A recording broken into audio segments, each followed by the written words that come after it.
레위기 2장 1절부터 10절 말씀 마음을 집중하시고 함께 읽어보시겠습니다.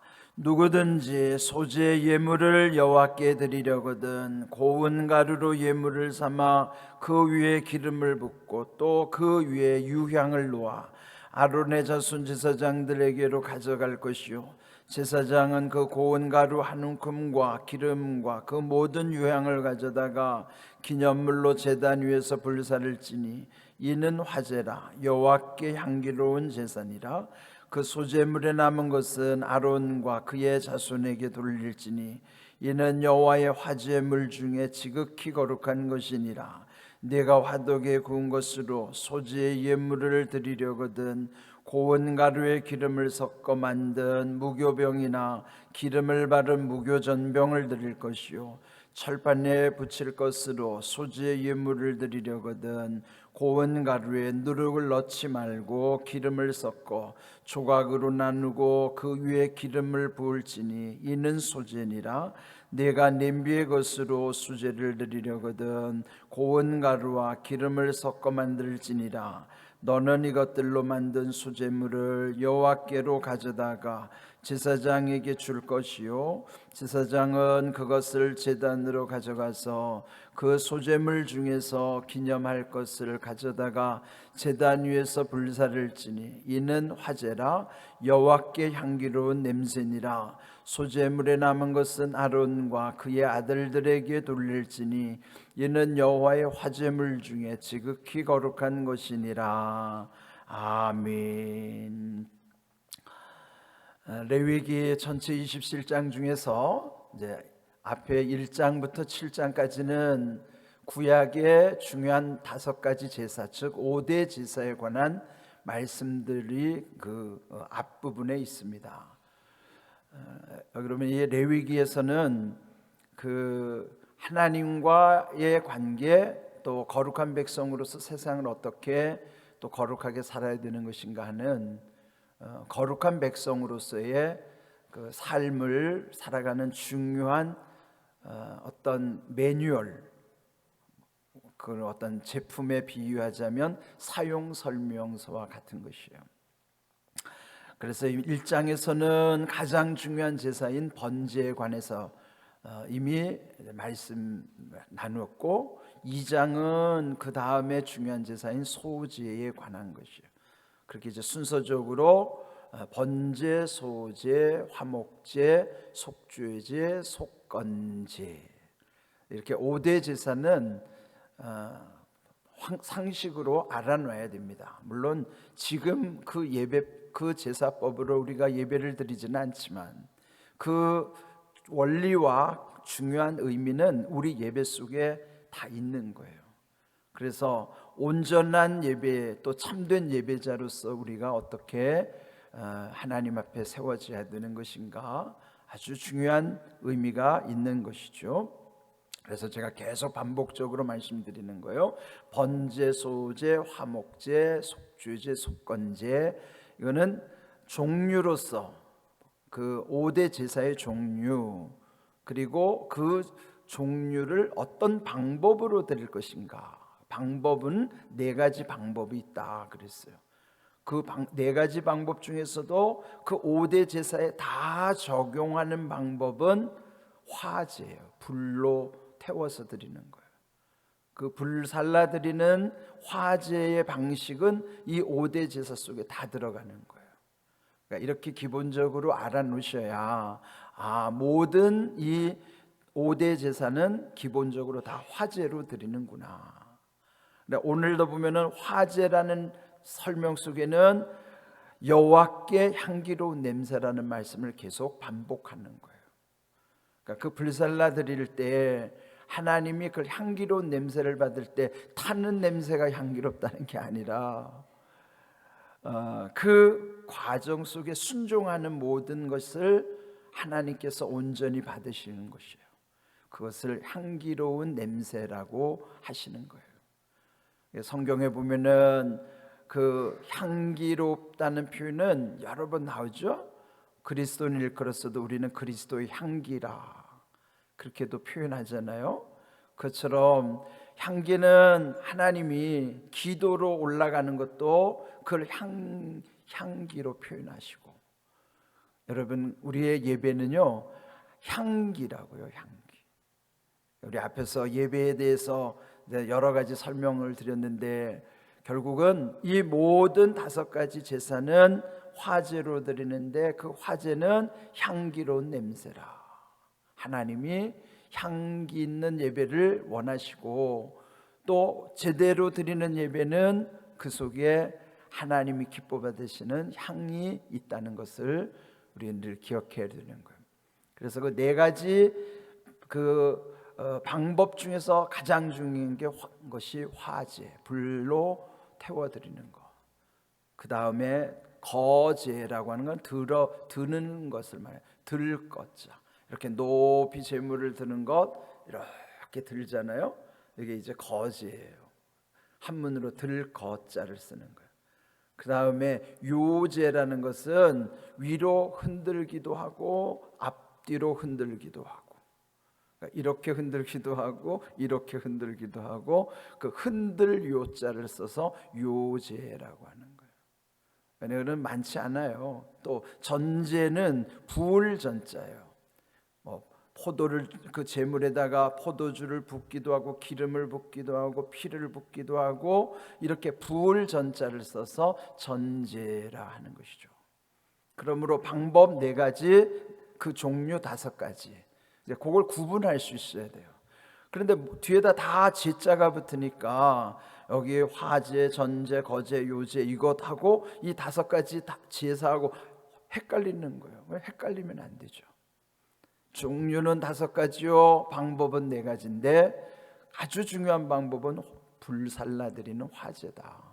그리고 이제 나중에 화목 제물에 드릴 때 보면은 거제 요제가 있고, 또 이제 포도주나 이렇게 부어 드리는 전제가 있다. 그러니까 이거를 이제 구분하시면 이제 대체적으로 이 구약의 5대 제사는 이해하는 거예요. 이제 아셨죠? 사람이 어설피 알으면 헷갈리고요, 알려면 제대로 알아야 돼요.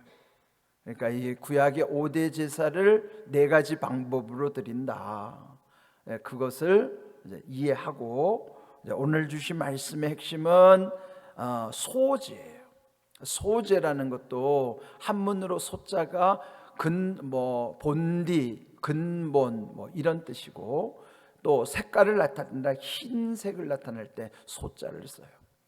그래서 이제 이 소제라고 하는 것은 다른 4가지 제사, 다른 4가지 제사라는 앞에 번제와 소제 뒤에 있던 화목제, 속죄제, 속건제, 이 제사와 아주 유일하게 구분되는 것은 나머지 4가지 제사는 피 흘림의 제사예요. 그 짐승을 잡기 때문에 피 흘림의 제사인데, 소제만은 유일하게 피 흘림이 없는 제사예요. 왜요? 곡식으로 드리기 때문에. 곡식으로 드리는 제사이기 때문에 소제는 피 흘림이 없는 제사예요. 그게 구분되죠. 이게 독특한 것입니다. 그런데 1절 보면 누구든지, 자, 여기 앞에 1장에서 번제를 설명할 때도 누구든지라는 말이 있어요. 그러니까 누구든지라는 것은 이것은 원하는 사람마다 이런 뜻이에요. 그러니까 원한다는 뜻은 의무입니까? 자기가 스스로 하는 겁니까? 자기가 스스로 하는 거예요. 그러니까 의무 제사가 아니고, 의무 제사는 2가지 뒤에 속죄제, 속건제는 의무로 해야 돼요. 왜냐하면 그 죄를 속해야 되고, 건이라고 하는 것은 허물 건자를 쓰기 때문에 허물을 속해야 될 때는 그거는 반드시 드려야 되는 의무의 제사고, 나머지 앞에 3가지 번제나 소제나 화목제는 스스로 자원하여 드리는 거예요. 의무가 아니라. 그는 누구든지 할 수 있는 거예요. 그러니까 이 성경에서 누구든지라는 말이 얼마나 좋은 말인지 몰라요. 차별이 없고 강제로 하는 것도 아니고 자원하는 심령으로. 우리 하나님이 얼마나 좋으신 분인지 알죠? 우리 하나님은 억지로 하게 하시는 분이 아닙니다. 그렇게 누구든지 이 소재 제물을 드릴 때는 여기 1절에 거기 고운 가루에서 고운 가루를 그 위에 기름 붓고 또 그 위에 유향을 넣는 것이다. 여기 이 소재에 또 세 가지 중요한 거예요. 가루들 그냥 대충 아니라 빻고 빻아서 아주 고운 가루야죠. 예? 그냥 살짝 바람만 불어도 휙 날아갈 정도로 아주 고운 가루. 그건 뭐예요? 아주 온전함을 뜻하는 것이죠. 그런 그리스도의 성품을 나타내기도 하지만 우리 그리스도인들의 성품도요 그렇게 고와야 된단 말이에요. 예? 우리 안에 거친 성품이 얼마나 많은지 몰라요. 저는 주의 종인데도 제가 혈기가 너무 많기 때문에 저는 여러분들 다 이해해요. 어떤 때 보면 여러분이 저보다 더 훌륭하니까요. 예? 그러니까 이 안에 있는 모든 것을 그걸 아주 곱게 이렇게 갈아내야 되는 거예요. 이게 예? 우리의 성품은 계속 이렇게 갈아져야 돼요. 곱게 갈아져야 돼요. 그게 우리의 수행으로 안 되고요, 노력으로 안 됩니다. 제가 보니까 저는 혈기가 그래도 많이 죽었어요. 그는 뭐 저희 식구들이 증인이에요. 제 아내도 제 아이들이 우리 아빠가 얼마나 좋아졌다는 거를 그들이 증인이에요. 많이 좋아졌는데 아직도 보면은 이따금 이제 속에서 올라오는 게 있죠. 그런데 이게 내 힘으로 안 됩니다. 주님 안에서 주님이 만져주시고 다 믿음 안에서 갈아져야지만 고운 가루처럼 고운 성품 되는 거예요. 여러분 안에도 이따금 불뚝불뚝 올라온 거 있으면요 그렇게 주님 안에서 믿음을 이렇게 곱게 갈아줘야 됩니다. 그리고 그것만으로 안 되고 거기에 기름이 부어져야 되고 유향을 또 입혀야 되는 것처럼 성령의 기름 부으신 가운데 또 우리 주님의 그 향이 우리 가운데 입혀져야만 되는 거예요. 2절 끝에도 보면 그래서 하나님께 화제 불로 태워드리는 것 가운데 향기로운 냄새로 하나님이 받으신다. 그래서 이 소재의 의미는요 자원제임과 동시에 자기가 감사를 드릴 때 그리고 또한 충성을 결심할 때 이걸 드리는 거예요.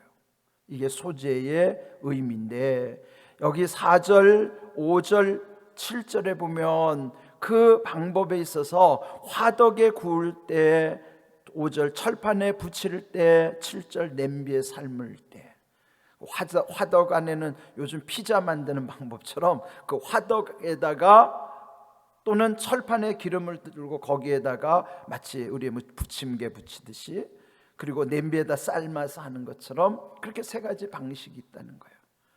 어쨌든 화덕을 이용하든 철판을 이용하든 또 냄비를 이용하던 거기에 각각 소재물로서는 흠이 없어야 되고 정결하게 온전하게 그렇게 드려질 수 있도록. 그런데 중요한 것은 여기 10절과 또 앞에서 3절에 보시면요 남은 것은 제사장들에게 돌려라. 번제는 완전히 하나님께만 태워서 드리는 것인데 소재는요 나누는 거예요. 하나님께 드리고 남은 건 주의 종에게 드려라. 이게 제사장에게 드려라. 그러면서 그것은 지극히 거룩한 것이라. 하나님께도 받으시지만 그것이 주의 종에게 갈 때에 참 그것을 소재로 받는 거예요. 이따금 저도 여러분에게 선물 받을 때 있어요. 그럼 그게 이제 저에게는 일종의 구약의 의미로 보면 이게 소재예요, 소재. 하나님께만 드리는 건 11조 같은 하나님께 드리는 헌금, 그리고 여러분이 감사해서 저한테 선물 주는 건 일종의 그 소재. 저는 우리 교회에서 정말 감사한 그 선물은요 정말 어떤 분이 너무너무 혼자도 힘드신데 그냥 말없이 저한테 이렇게 선물을 주실 때가 있어요. 나는 몸둘 바를 모르겠어요. 그 액수가 많아서가 아니에요. 액수가 그렇게 크지 않은데 그분의 형편을 보면 나는 도저히 받을 수 없어요. 그런데 저는 그걸 받을 때마다 눈물이 나요. 그런데도 받아요. 그리고 감사해요. 이렇게 사랑하는구나. 그런 거죠. 그거를 지극히 거룩하다고 하나님 말씀하시는 거예요. 그렇게 구분해 주시는 거예요. 이런 귀한 은혜, 그것이 이제 소지의 의미라는 것 기억하시면서 계속 예물에 대한 의미, 이 제사에 대한 의미 속에서 참된 예배자로서의 우리의 삶을 우리가 늘 돌아보는 기회가 될 수 있어야만 합니다. 우리가 온전한 예배자들로 하나님께 영광을 돌리는 삶이 되기를 주님의 이름으로 축복합니다.